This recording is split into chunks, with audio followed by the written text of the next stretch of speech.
Y luego de la lectura política de la doctora Espinal, presentamos el informe jurídico institucional con los doctores Olivo Rodríguez Huertas y Cristóbal Rodríguez, a quienes cuestionamos sobre el grave problema de la compra de delegados políticos, compra de miembros de las mesas electorales y sobre el sempiterno problema de la venta y más exactamente del alquiler de la cédula de votación, entre otros temas. Veamos las reflexiones de estos dos destacados juristas. En los procesos electorales, en todos los procesos electorales en nuestro país, se presentan en mayor o menor medida niveles de irregularidades que, por ejemplo, el de la compra de cédulas. Que en verdad es alquilar, dámela hasta las 7 de la noche y ten quinintón. El trasiego, la compra de delegados, etc. Todo eso está previsto y sancionado en la ley. Lo que pasa es que para que las sanciones se apliquen se requieren dos condiciones básicas. Número uno, tener la autoridad moral como representante de un partido político, y tener la autoridad moral significa no hacerlo, no replicar esa práctica, y en segundo lugar tener la prueba. Tener la prueba y agotar, entonces, con la prueba y la voluntad, agotar los ¿Qué sería procedimientos. En un caso así, ¿qué sería una prueba? A mí me compraron mi delegado, una foto, un audio. ¿Qué podría ser? Porque parece difícil. Hay, como que se dice en derecho, hay libertad de prueba. En materia penal existe la libertad de prueba. Hay libertad de prueba, es decir, cualquier elemento de prueba lícitamente obtenido es válido para el establecimiento de lo que se alega, cual que sea la irregularidad que se alegue, pero es imprescindible que se pruebe, porque hay una máxima que es fundamental en esto: quien alega un hecho en justicia tiene que probarlo. Alegar no es probarlo. El que alega un hecho en justicia tiene que probarlo. Entonces, eso, los medios institucionales, las previsiones legales y los medios institucionales están ahí. Yo quisiera referirme a dos cuestiones. Hay una situación que no se puede soslayar en el análisis, y es que por primera vez en la historia electoral de la República Dominicana llegamos al día de las elecciones con unos equipos que iban cuya finalidad principal era la automatización del registro de concurrentes, del cómputo de los votos y de la transmisión de los resultados.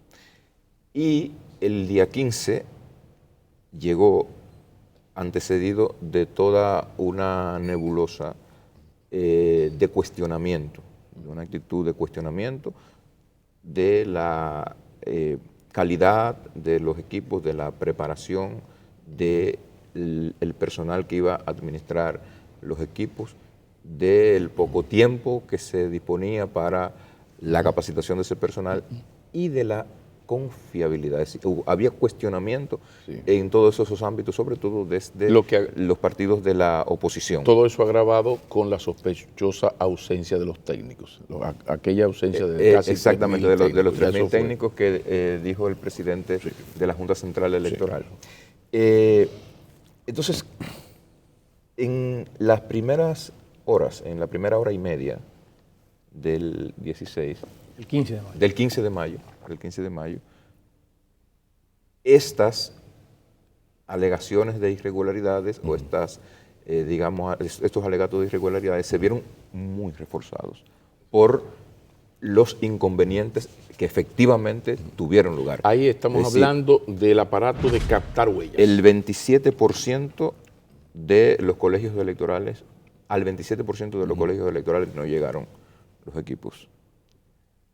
Allí donde llegaron, en alrededor de un 60% hubo algún nivel de anomalía, que tenían que ver fundamentalmente con que el equipo técnico no estaba preparado, con que parte del equipo técnico no fue, con que no funcionaron efectivamente, con que no había conectividad para internet o con que hubo problemas con el suministro de energía eléctrica. Sí, hubo varios niveles de anomalía.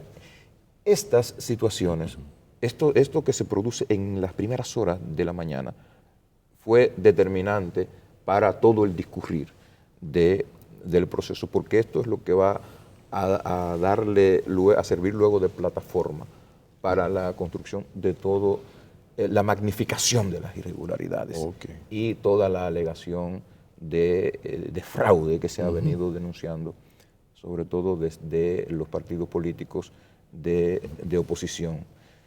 Yo creo que en sentido general, si tuviera que hacer la evaluación, yo diría el Partido de la Liberación Dominicana ganó con un amplio margen las elecciones, a nivel presidencial, a nivel congresional y a nivel municipal, con un amplio margen. Dicho esto, constatando una cuestión que había sido predicha por todas las encuestas que merecen credibilidad en la República Dominicana.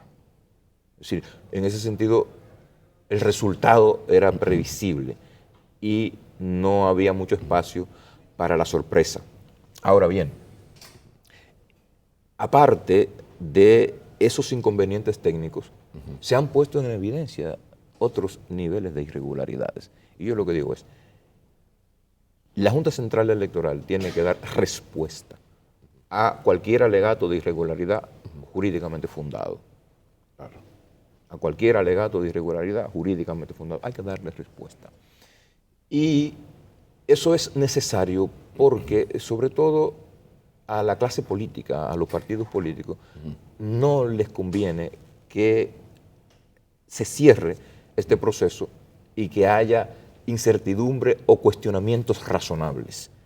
Cuestionamientos siempre va a haber gente que no va a estar conforme en ningún escenario. Ahora, ¿qué se puede hacer cuando el representante, el delegado político y el partido en sí no hizo la tarea para seguir el procedimiento legal que le permita hacer esa impugnación? Y ahí les pongo esta cita interesantísima del director legal del PRM, que se llama, no es Freud, sino Fromm, Sigmund Fromm, dice: lo que nosotros estamos poniendo en evidencia es que hay irregularidades en el proceso completo, por lo cual nosotros no estamos impugnando los resultados electorales, sino lo que se está solicitando es una revisión total del proceso y de cómo se llevó a cabo y el tema del conteo. Esto no es lo que uno ha escuchado de otros voceros menos autorizados, claro, que el director del PRM y de la oposición. No ha habido como una unificación. Ahí hay dos conceptos incorrectos de mi buen amigo el doctor Sigmund Fromm, que es un gran jurista y un todavía mejor amigo. Uno, por un lado, estamos denunciando irregularidades a nivel nacional. La realidad es que cuando usted toma los planteamientos, se va a encontrar con lugares muy focalizados en el territorio nacional, no con carácter nacional. De hecho, la Junta Central Electoral en 21 provincias, con todos los municipios y distritos municipales que le forman parte, ha emitido ya los resultados provisionales, aceptados por todos los partidos políticos. Eso por un lado. El otro planteamiento incorrecto: nosotros no hicimos ninguna impugnación en ningún colegio. Pero por otro lado se habla de que hay que declarar la nulidad de las elecciones. ¿Qué pasa? El propio marco institucional, porque estamos hablando de respeto de institucionalidad, el marco institucional de unas elecciones es su ley.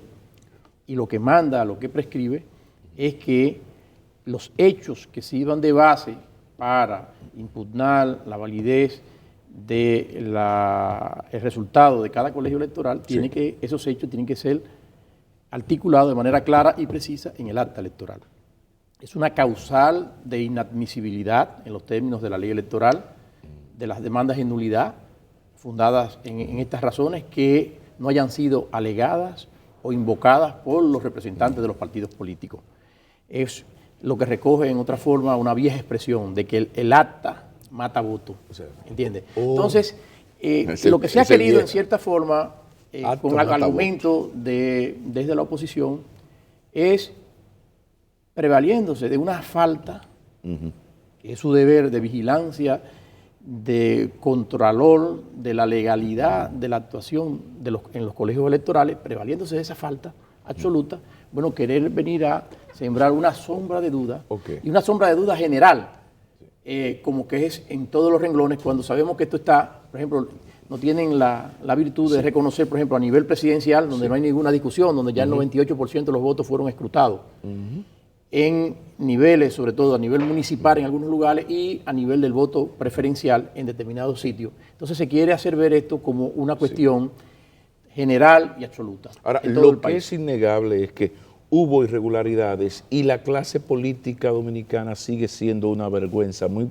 detrás de otros Yo diría que sectores. más que hubo irregularidades, se denuncian la existencia de irregularidades y en otros casos, bueno, son cuestiones que están previstas dentro del marco electoral. Ahora bien, pero podemos discutir la magnitud de las irregularidades, pero son más que evidentes, algunas incluso hasta gravadas. Sí, pero Pablo, lo que pasa es que se quiere hacer vender la idea como que esas irregularidades obedecen, como decía mi antiguo decano Guillermo Moreno, obedecen a un patrón y a un diseño desde las altas instancias electorales, cuando de lo que se trata son de cuestiones que se suscitan en la sede de los colegios electorales y que no han debido producirse o han debido quedar eficazmente constatadas si los delegados de sus partidos políticos que tenían que estar allí tenían que invocar. Porque ahora es muy fácil decir que votaron en un colegio electoral más personas de las que estaban previstas. Sí, no, pero tú lo has dicho, hay que ir al marco. Pero hay unos mecanismos para determinar eso. Es decir, esa generalidad a mí me parece que es, en cierta forma, la comparo con un ejercicio de irresponsabilidad. Lo que pasa es que yo quiero llevar esta conversación después de esta pausa al grave problema de, por ejemplo, el país no puede seguir sin una ley de partidos, sin un régimen electoral que empodere a la Junta para poner cierto orden. Por ejemplo, estas elecciones son legales, fueron legales y son legítimas. Ahora, ¿cuánta inequidad? El punto más crítico de la reforma electoral es al mismo tiempo el más difícil a acometer, que es el tema del dinero, del uso del dinero en la política. Un jurista muy querido por los que nos dedicamos al derecho público, que murió hace unos años, Ronald Dworkin, empezaba un ensayo sobre el tema del financiamiento de las campañas en Estados Unidos diciendo: la política norteamericana está enferma y está enferma de dinero. Pero esa no es una cuestión privativa de los Estados Unidos, es una cuestión que se ha extendido a la casi totalidad de los sistemas políticos. Es decir, el dinero se ha convertido en la cuestión ultradeterminante de la composición y el control del Estado. Yo digo que es casi una actividad empresarial, casi. Entonces, y ahora más que nunca. Entonces, si nosotros no logramos concertar voluntades para imponer límites al uso del dinero en la campaña, para establecer mecanismos de transparencia que puedan evidenciar la procedencia del dinero que financia las campañas.